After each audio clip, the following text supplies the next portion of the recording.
fois qu'il crée quelque chose, au travers de cette aventure, c'est pour apporter quelque chose à une ethnie, un pays. En tous les cas, il y a toujours un côté humanitaire. La première chose qu'il a faite, et c'est là où je l'ai rencontré, c'était en Guyane, dans les années 90, où il avait créé un village indien, l'Iwayana. On a aimé tous les deux ce pays plus que tout. En ce moment, nous sommes en train, au travers de l'association, de monter un projet pour repartir sur la Guyane, décembre 2014, pour faire un film afin de dénoncer tout ce qui se passe sur la Guyane et témoigner de ce que a été cette forêt, ce qu'elle est devenue et ce que l'on voudrait qu'elle redevienne. Donc ça c'est une petite parenthèse. Au cas où vous connaîtriez des personnes qui puissent financer un projet, n'hésitez pas à en parler. Voilà, ça c'est dit. Ensuite Richard, bon, il a vécu sa vie, il est parti, nous sommes perdus de vue.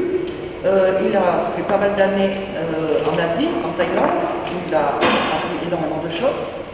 Ensuite, il est parti, excusez-moi, sur Tahiti, et après, il est revenu sur la France. Et à partir de là, il est reparti sur le Népal, à s'occuper, je dis, non, s'occuper n'est pas le terme exact. Il est allé vivre avec une ethnie qui s'appelle les Tarouk, qui vivent en pleine réserve animalière, on va dire, et qui sont donc confrontés au problème des animaux sauvages qui piétinent un petit peu le sol, on va dire. Voilà, il faut partager. Richard a toujours eu c'est pour ça que j'ai toujours suivi, il a toujours eu le respect des gens qui vivent là où ils vivent. C'est-à-dire qu'il ne cherche pas à les changer, il veut simplement les aider à pouvoir être ceux qui doivent être là où ils doivent l'être. Et c'est pour ça que ce qu'il fait est très humanitaire dans la mesure où il n'impose aucune de ses volontés, rien, il n'est pas là pour leur dire de faire ce qu'ils ont à faire, il est simplement là pour les soutenir et les aider. À savoir qu'à l'heure actuelle, je ne vais pas tout vous expliquer sur le Népal, il mène des actions carrément humanitaires sur le Népal. Voilà, ça c'était pour vous présenter le personnage, qui est un ami, voilà, et que vous puissiez un petit peu comprendre, en comprenant l'homme, comprendre sa démarche. Voilà, maintenant je vous laisse travailler. Le film, en gros, donc, il traite principalement sur le problème humain-animaux vivre ensemble. Alors il y a le problème dans certains coins des Pyrénées, d'où je suis originaire, à l'Ariège, tout ça, il y a 3 ours qui se battent en duel, ça crée une polémique terrible. Là dans le film, tous les jours les gens ont des problèmes, mais tous les jours, avec des éléphants, des tigres, des léopards, et ça crée pas beaucoup, enfin, ça crée des problèmes, mais beaucoup moins. Donc vous allez voir, on va projeter le film.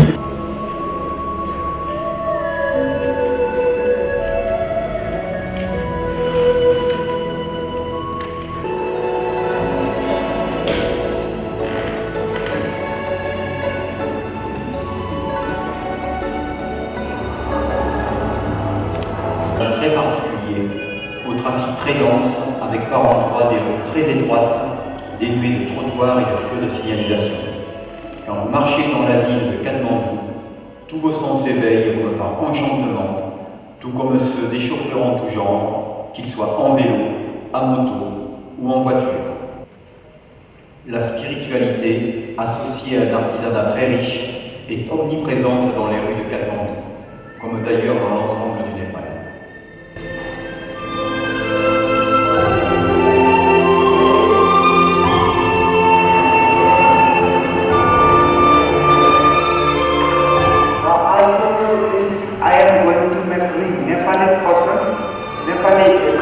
Des séances de shiatsu et acupressure associées à une harmonisation énergétique par les sons du bol tibétain. Je me tiens à votre disposition pour toute information, tant sur les séjours au Népal que concernant les séances de soins énergétiques. Mais je tiens tout particulièrement à vous remercier au nom de tous les Tarouk vivant en lisière du Parc national de Bardia pour votre soutien. Ils ont besoin de nous, et nous avons besoin d'eux et de leur forêt pour respirer. Ne faisons-nous pas partie de la même planète? C'était ça, ce soir.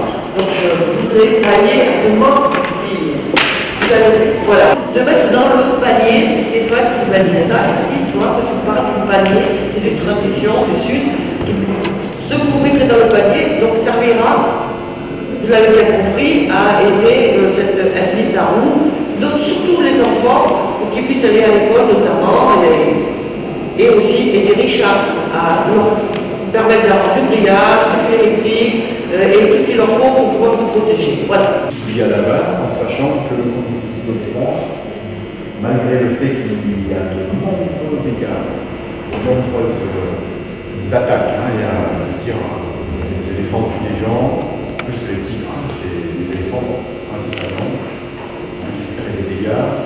Les tigres parfois sont pleins aux humains, parce que les humains envahissent tous les territoires, mais les gens sont restés quand même dans l'acceptation de procéder, déjà de par leur spiritualité. L'animal fait partie du règne, donc on le respecte, on ne cherche pas à l'éradiquer pour pouvoir être tranquille. Donc c'est ce que je leur explique, c'est que bon, nous en France, on a éradiqué certains animaux pour être tranquille. Alors maintenant, on s'aperçoit que ça fait quand même un déséquilibre, on va introduire certaines espèces. Mais eux sont quand même conscients malgré tout de ça. Ceci dit, ils ont beaucoup de problèmes, énormément de mal à tenir leur culture. Les éléphants, un éléphant mange 100 kg par jour. Quand il va dans une culture, en une nuit, il peut mettre à mal 5-6 mois de travail, un seul éléphant. Il serre les dents, la nuit il monte des gardes, ils les font partir, ils tapent dans des gamelles, ils jettent des branches enflammées, ils tirent des pierres. À 95%, ils n'empoisonnent pas, ils ne cherchent pas à s'en débarrasser. Oui. Parce que pour eux, se débarrasser de l'éléphant, c'est déjà un échec dans leur vie d'homme. Donc ils essayent pour ça. Après, là-bas, on a demandé le tigre est braconné, un tigre mort rapporte à peu près 50 000 $ sur le marché chinois à Pékin. Des moustaches, des têtes de dents, une griffe, des os en pièces détachées, un tigre à 50 000 $. Donc ça a suscité des vocations de braconniers. L'armée a fait un énorme travail soutenu par le WWF, c'est eux qui s'occupent des braconniers. Les braconniers maintenant, il y en a pas beaucoup. Les armes sont interdites. Un braconnier qui est pris avec une arme, il y a même quelqu'un qui dit ah oui, il est pris avec une arme, c'est une arme. Pas une peau de tigre ou rien, 3 ans de prison. S'il est pris avec une griffe, un os, une moustache de tigre, 7 ans de prison. Donc, les tigres ont quand même, il n'en restait plus que sur tout le Népal, une trentaine, il y a 7-8 ans, maintenant sur tout le Népal, il y a à peu près une centaine. Donc c'est remonté. Mais les conflits humains et tigres sont remontés également. Donc il y a plus de problèmes, mais les humains savent que c'est eux qui ont envahi tous les territoires. Il y a moins d'un siècle, il y avait 1000 tigres sur le même territoire. Et pas de problème, ou presque pas. Mais là maintenant, il n'y en a plus que 100 des tigres, les grosses industries agroalimentaires qui ont pu s'implanter, couper de la forêt. Donc les animaux se sont mis là où ils ont pu. Un tigre mâle a besoin de 40 km², un seul tigre, 6 km par 7. Donc le tigre mâle qui est costaud va supporter aucun autre tigre mâle sur ce territoire. Donc le jeune tigre, il va falloir que lui il aille chercher un autre territoire. Il a 7-8 km. Il pourra revenir quand le tigre sera plus vieux. C'est ce qui se passe. Le jeune s'en va, mais il attend. Puis si le territoire où il a été chassé est bon, quand le tigre sera vieux, c'est lui qui chasse. En fait, un DVD avec 15 €, on répare une maison complète qui a été cassée. On répare, il répare. Parce qu'avec 20 €, on fait beaucoup de choses. Un voyage, une aventure, mais sa présence a apporté quelque chose. Tu en as parlé du lodge de... Oui, alors en fait, les voyages, il y a 2 voyages par an. Voilà. C'est ce qu'on appelle le voyage intelligent, c'est-à-dire qu'on a peut-être dépassé le stade du voyage juste pour la bronzette.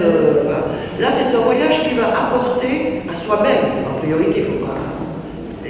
Voilà, mais aussi aux autres, parce qu'il y aura cet échange, et puis c'est un pays qui est chargé de sérénité qui apporte aussi énormément à la personne qui est vraiment et surtout quand elle vit comme ça, en pleine nature, auprès des tabous, vraiment comme eux. Donc il y a pour eux le dépaysement, l'enrichissement et la sérénité qui va acquérir. Et puis il y a cet accord qu'on va faire au tabou en allant faire ce voyage. Voilà.